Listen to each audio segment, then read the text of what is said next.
Good morning, কেমন আছো সবাই? আশা করি সবাই ভালো আছো। আমার মা উঠে পড়েছে আর সকালবেলা আমার মা বসে বসে এখন খাচ্ছে মুড়ি। আর আমি উঠানটা প্রথমে ঝাড় দিয়ে দিয়েছি, মাকে বাইরে বসিয়ে দিয়েছি। আর এই ঘরটা আমার কমপ্লিট হয়ে গেছে, এই ঘরটা কমপ্লিট হয়ে গেছে গুছানো একদম।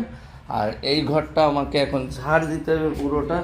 আজকে আমার মা কোনো খারাপ কিছু করেনি আর কি, যেটা পায়খানা প্রস্তাব এসব কিছু করেনি। আমি এখন ঘরটাকে তবুও ধুয়ে দেবো। আর এইটা এখন পরিষ্কার করব। রান্নাঘরটার থালা বাসন আমি সব বাইরে নিয়ে গেছি, থালা বাসন আমার পুরো কমপ্লিট নিয়ে হয়ে গেছে, খালি একটু মুছলে টুসলে হয়ে যাবে কমপ্লিট। তারপরে আমি একটু আজকে এক জায়গায় বেরোবো, তো সঙ্গে থেকো, তোমাদের দেখাবো। সেই 4 লাখ টাকা যে পাতা বিক্রি হয়েছিল, ওই লোকটার বাড়ি আমি ওনাকে খুঁজতে যাব। কারণ আছে কিসের জন্য যাব, সব কিছু তোমাদের শেয়ার করব, সঙ্গে থেকো। তো চলো এখন একটু তাড়াতাড়ি কী করতে হবে, আমাকে একটু রান্না করে মাকে খাইয়ে দিয়ে তারপরে বেরোবো।